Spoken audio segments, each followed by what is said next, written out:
आपके सवाल।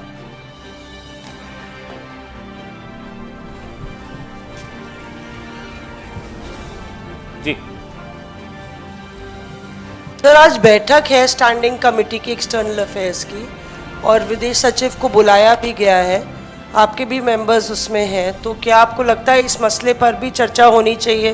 कम से कम स्टैंडिंग कमेटी को पता होना चाहिए। अगर आप बात कर रहे हैं तो होना तो बहुत कुछ चाहिए मौसमी जी। होना तो ये चाहिए कि प्रधानमंत्री ऑल पार्टी मीटिंग्स में खुद आए, नहीं हुआ। होना तो यह चाहिए कि जिस तरह से पंडित जवाहरलाल नेहरू ने अटल बिहारी वाजपेयी की मांग पर भारत चीन युद्ध के बीच में विशेष सत्र संसद का बुलाया और चर्चा की, हमने मांग की नरेंद्र मोदी जी से कि एक विशेष सत्र संसद का बुलाइए, होना तो वो भी चाहिए था, नहीं हुआ। इस सरकार में क्या होना चाहिए और क्या होता है में बहुत अंतर होता है, तो इसलिए हमें अब इस पर टिप्पणी करना कोई उचित नहीं होगा कि क्या होना चाहिए। पूरा देश जानता है कि क्या होना चाहिए। पूरा देश यह भी जानता है कि इस तरह से डोनाल्ड ट्रंप आकर बोले कि मैंने सीज फायर करवाया और धमकी देकर करवाया, यह भी नहीं होना चाहिए था। सिंदूर का सौदा भी नहीं होना चाहिए था, बहुत कुछ नहीं होना चाहिए था, लेकिन हो रहा है। होना यह भी नहीं चाहिए था कि एस जयशंकर पाकिस्तान को पहले ही चेतावनी दे दें, वो भी हुआ। होना यह भी नहीं चाहिए था कि चीन और अमेरिका पर प्रधानमंत्री और विदेश मंत्री का मुंह चुप हो जाए, बंद हो जाए, मुंह से आवाज नहीं निकल रही, वो भी आपके सामने हो रहा है। माइक। ये जो नई चीज आप इस पूरे घटनाक्रम में लेकर आए हैं कि एक नया वीडियो है विदेश मंत्री का, क्या इसके बाद भी कांग्रेस जो स्टैंड ले रही है कि सरकार की तरफ से जो प्रतिनिधि मंडल जा रहा है जिसमें कांग्रेस 4 बड़े नेता रहेंगे, क्या आप उस स्टैंड पर आप आज भी कायम हैं, या सवाल आप कर रहे हैं ये सवाल के साथ अब आगे स्टैंड आप लोगों का बदल जाएगा? उस स्टैंड के विषय में, उस निर्णय के विषय में आज मेरे वरिष्ठ सहयोगी जयराम रमेश जी ने आप सबसे बात की है, तो अब उसके बाद उस पर कुछ और कहना जरूरी नहीं है। देश के लिए जो उचित है कांग्रेस पार्टी वो हमेशा करती है, अभी भी करेगी।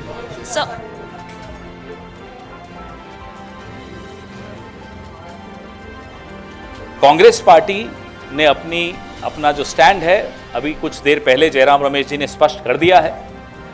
इस विषय में और कोई टिप्पणी करना आवश्यक नहीं है। एक सेकंड। विदेश मंत्रालय की तरफ से पहले भी सफाई आई है, उन्होंने कहा है कि अब भ्रामक तरीके से तथ्य को गलत तरीके से आपने पेश कर रहे शब्द हैं। सुने? नहीं सर, उसमें एक चीज़ उन्होंने ये कही है, उसमें ये कहा है कि विदेश मंत्री का जो बयान है वो उसके बाद जब ये ऑपरेशन सिंदूर हो गया और ये कहा गया कि किसी सैन्य ठिकाने को निशाना नहीं बनाया गया, ये जानकारी पाकिस्तान एट द स्टार्ट का हिंदी अनुवाद कोई और कर ले, मैंने तो करके देख लिया, कईयों से करवाया जिनको हिंदी और इंग्लिश दोनों आती है, मुझे भी थोड़ी बहुत आती है दोनों भाषाएं। एट द स्टार्ट का मतलब आप मुझे समझाइए। At the start Raman ji आप बता दीजिए, कोई तो बताओ, आप तो हिंदी भी अच्छी जानते हैं सब। एट द स्टार्ट का मतलब क्या होता है? हमें मूर्ख बनाते हो, देश को मूर्ख बनाते हो, खुद बोलते हो और उसका नतीजा भी सबको दिखता है, तो अब जब विपक्ष सवाल पूछ रहा है तो हमें अंग्रेजी हिंदी सिखाने लगे हो, यह क्या मतलब है? हमें अभी कोई पूछ रहा था कि भाई डोनाल्ड ट्रंप तो दोस्त हैं मोदी जी के, 6 महीने हो गए राष्ट्रपति बने हुए, भारत में अमेरिका का कोई राजदूत नहीं बना। हमने कहा है ना, जयशंकर जी बैठे तो हैं जी। Mic. Sir, this is a question related to, BJP has again racked up this issue of Congress office in Turkey. So, this. So if one is that. Another thing is, the moment Rahul Gandhi issued this statement, basically about this external affairs minister S. Jaishankar saying this, we informed Pakistan at the start of this war and all. So, moments after it, PIB issued a fact check that terming it a fake basically. They said it's a fake. So are they saying that Mr. Jaishankar is fake? That we don't have an EAM called Jaishankar? When you can see what he said to ANI, PTI, a lot of agencies were there when he said that. Everybody heard that. There was a transcript of what he said which was released. Everything is fake? Well, we are happy to believe and agree with them that, well, it's a fake EAM who can't protect and uphold the interests of our country. Can't be a real EAM, External Affairs Minister. Tall giants have occupied this position in this country. नहीं, आपका दूसरा सवाल, sorry, he has another question. कौन सा वाला?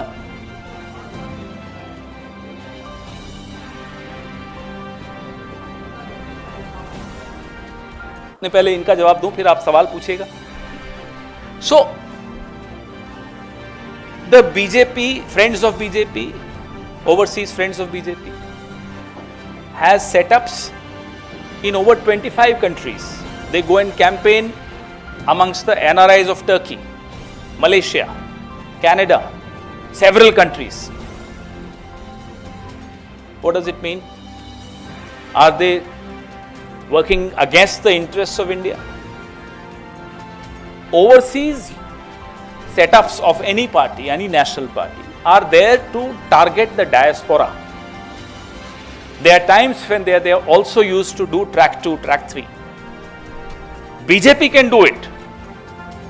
They did it in 2014. So that is forgiven.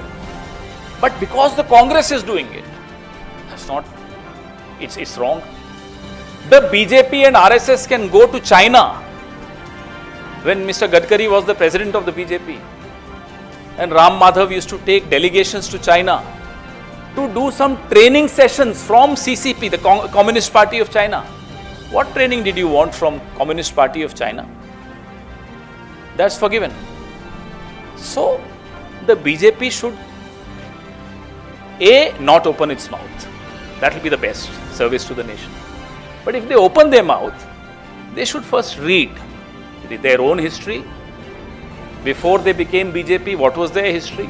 Before they became Jansangh, what was their history? Before they became Hindu Mahasabha, what was their history? And what are they doing today? They will never open their mouth against the Congress. It's a long history of, I am sorry to use the word, I hate using this word, of anti-national stands that they have taken. Whether when we were fighting the British, or when we were strengthening RAW against Pakistan. You know, Mr. Morarji Desai also told America that he was absolutely opposed to the nuclear tests done by Indira Ji.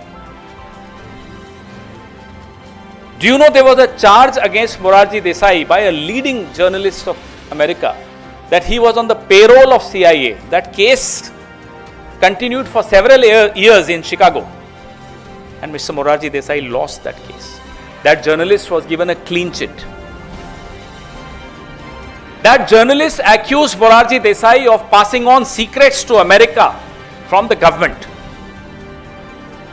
So if we start talking about their horrible history, they would not know where to hide. Nishan-e-Pakistan, Morarji Desai. Their hero of emergency, their hero of 1977 to 79. This is what he was doing. One question. Sir, you are also asking about the aircrafts, how many aircrafts have been hit during this operation. Don't you think that being the grand old party, you should ask these questions in an internal meeting? Because where is the internal meeting? We want the internal meeting. But sir, these are sensitive issues and there are some confidential matters which cannot be discussed in the public domain. Is it right on the part of Congress party to do so? We have been asking them, Mr. Prime Minister, please attend the meeting, all party meeting. No. We've been asking them, please have a special session of Parliament. No. In the last meeting of the all party meeting, there was not even a presentation made. No officer, no one. Why? As a party, now that there is cessation of the conflict, the country needs to have these answers, because we would not have asked this question had Mr. Jaishankar not made this criminal comment that he had forewarned Pakistan. This is not acceptable under any circumstances. Nation first, I am sorry. Everything comes later. पवन जी इधर से पहले आप किस आप तय कर लीजिए। नहीं, वो उन्होंने आपके दोस्त ज्यादा हैं। नहीं, दोस्त तो आप भी अच्छा हैं, ठीक लेकिन- मैं पूछूं? अच्छा चलिए अल्फाबेटिकली चलते हैं, एक से जिसका नाम है पवन जी, पहली बात तो यह कि जयराम रमेश ने अपने ट्वीट में कहा कि राहुल गांधी ने 4 नाम तय किए। उन 4 में से 2 ने कह दिया कि हम तो पार्टी लाइन के साथ हैं, 2 ने कह दिया हम जाएंगे। सवाल ये है कि जो जा रहे हैं वो क्या आपसे पूछ के जा रहे हैं, और अगर पूछ के नहीं जा रहे हैं तो क्या ये अनुशासनहीनता के दायरे में आता है या नहीं? देश के लिए हमने निर्णय लिया। जयराम रमेश जी ने आज सबसे आपसे बात की थी। अब इस विषय में और सरकार तो विवाद पैदा करना चाहती है हर जगह। मुझे नहीं लगता कि एक जिम्मेदार राजनीतिक दल की हैसियत से हम इसको विवाद बनाएं। सरकार की जो मंशा है वो करती रहे, विवाद बनाती रहे। मुझे लगता है कि इस विषय में और कोई सवाल अब बचा नहीं। सर, मेरा सवाल है कि जो पीसी जिस मुद्दे पे हो रही है, जो पाकिस्तान के मंत्री हैं इसाक डार साहब, उनका कहना है कि हमें तो उन्होंने सूचित किया नहीं, हमारे पास कोई जानकारी नहीं। किसको उन्होंने जानकारी दी थी कि हम आपको अटैक करने वाले हैं? तो इसका क्या मतलब निकाला जाए? अब पाकिस्तान इन्हें क्लीन चिट दे रहा है और अब ये पाकिस्तान की क्लीन चिट पे निर्भर होंगे, देख लीजिएगा। यूं तो दुश्मन है पाकिस्तान, लेकिन जब क्लीन चिट देता है तो दोस्त हो जाता है। ये क्या चल रहा है साहब? ये चल क्या रहा है? यही तो हम जानना चाहते हैं। पाकिस्तान के चैनल्स पे जरा कांग्रेस के किसी लीडर का नाम आ जाए तो उछल कूद पूरे आपके यहां शाम को प्राइम टाइम पे सब उछल रहे होते हैं। हंसो मत, उछल ही रहे होते हैं सब। देखिए पाकिस्तान के टीवी पर कांग्रेस के नेताओं का बयान, अब देखिए पाकिस्तान के टीवी पर एस जयशंकर का बयान। उछलेंगे आज टीवी पर, होगा प्राइम टाइम डिबेट। बताइए पवन जी, Mike. this side. Sir, Shashi Tharoor told that openly that Rashtra is the first, nation is the first. For all of us it is. For all Shashi of us Tharoor it is. told I think about this issue is closed now. Let's not revisit the issue.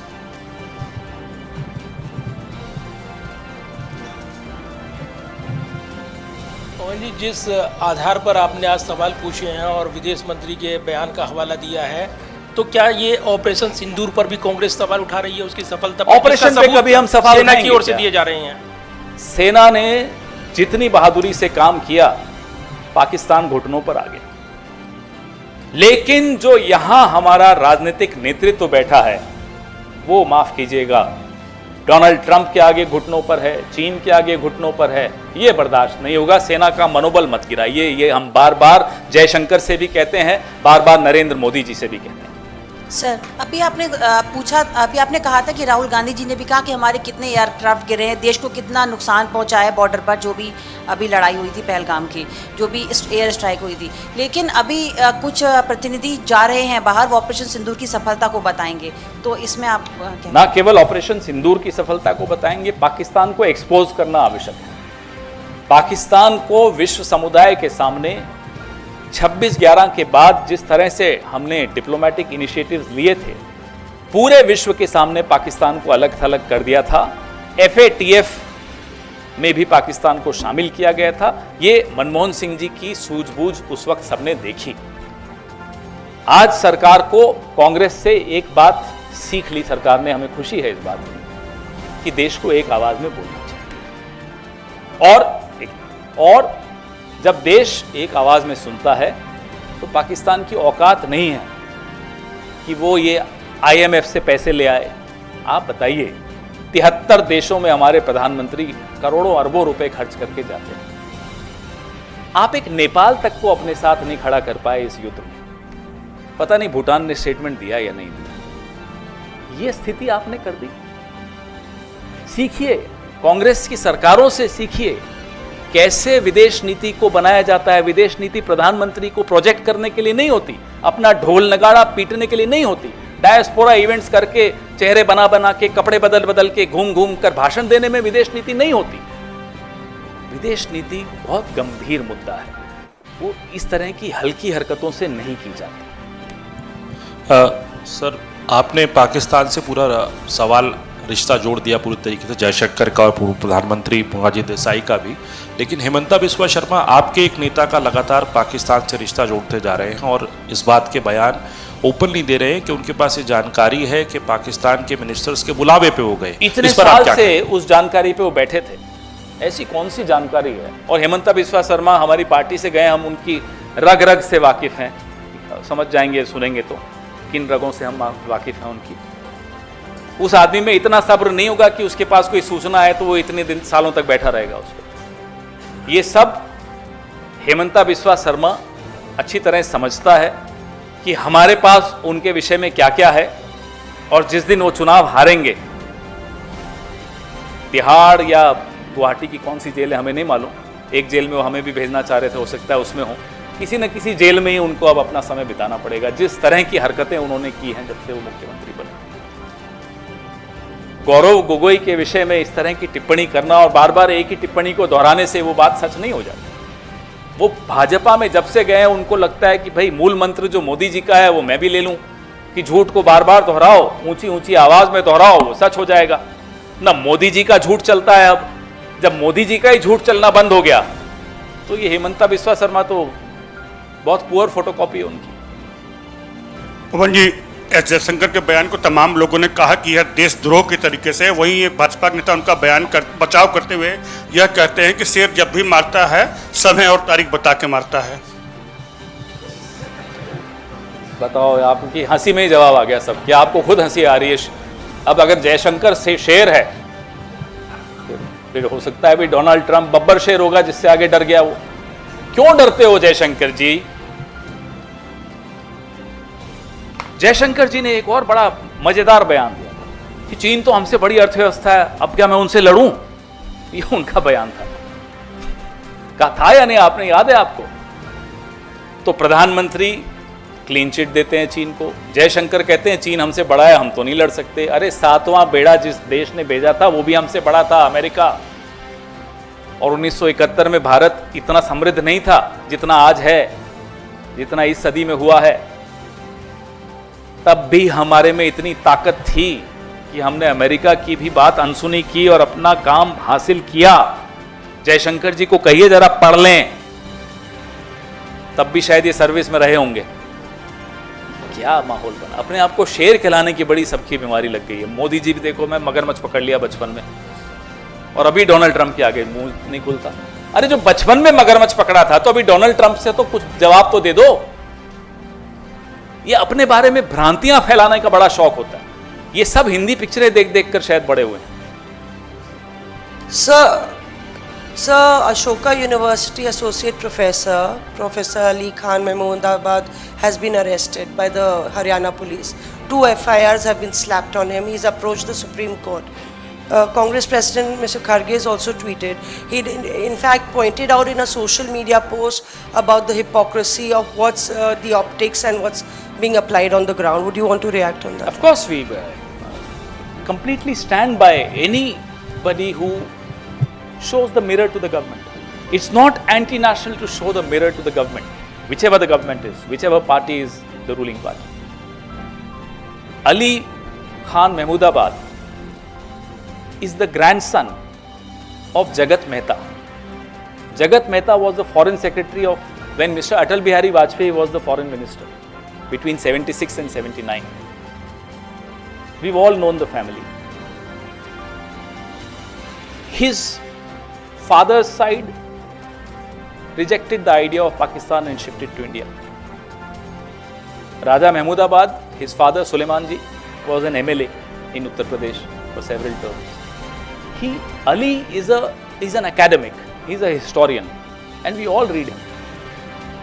And he's a brilliant academic, there's no doubt about it. What he's questioned the government is on the double standards. On the one hand, your leaders go around town seeing the name boards of shops. There should not be a Muslim name. Remove all the boards.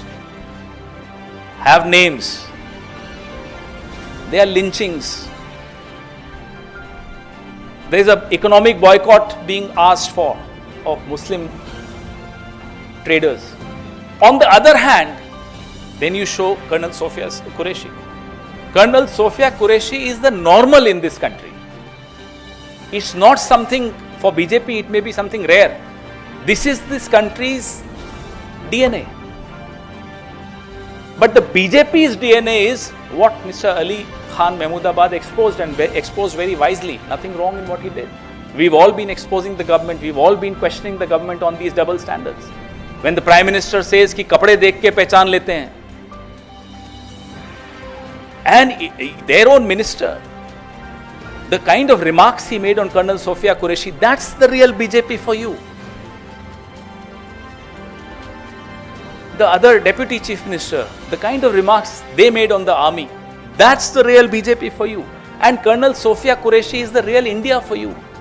So it's the real India versus the real BJP. Believe me, the real India will win and the real BJP will lose. देखिए जो द्वंद्व चल रहा है ना, असली भाजपा और असली भारत में चल रहा है। कर्नल सोफिया कुरैशी असली भारत है। भारत की तासीर यही है, भारत का डीएनए यही है जो है, सबको एक माना जाता है, कोई भेदभाव होता नहीं है भारत में, न संविधान में है न हमारे आपके जहन में है। लेकिन बीजेपी वो भेदभाव जो है हम लोगों के जहन में डालने की कोशिश करती है। जब प्रधानमंत्री कहते हैं कपड़ों से पहचान लेते हैं, शमशान कब्रिस्तान, फिर लिंचिंग करना, फिर इनके नेता जाजा के दुकानों के नाम, भाई इस पे दुकानदार का नाम होना चाहिए, हिंदू है या मुसलमान, वो असली भाजपा है। तो अली खान महमूदाबाद ने असली भाजपा को एक्सपोज किया और असली भारत को बताया कि यह है असली भारत। कर्नल सोफिया कुरैशी में हमें हैरानी क्यों हो रही है? क्या क्योंकि उनका नाम सोफिया कुरैशी है वो कर्नल नहीं हो सकते? अब्दुल हमीद, किसको नहीं मालूम ये नाम? ये नॉर्मल है हिंदुस्तान के लिए, लेकिन भारतीय जनता पार्टी को असामान्य लगता है। इसलिए बार बार वो, और फिर भी बेचारे जैसे उनकी तासीर है, जैसा उनका डीएनए है बीजेपी का, वो तो वैसा ही रहेगा, थोड़ा बदल सकता है। फिर उनके मंत्री कह देते हैं आतंकियों की बहन, यही कहा ना। असली भाजपा ये है और असली भारत कर्नल सोफिया कुरैशी है। यह अंतर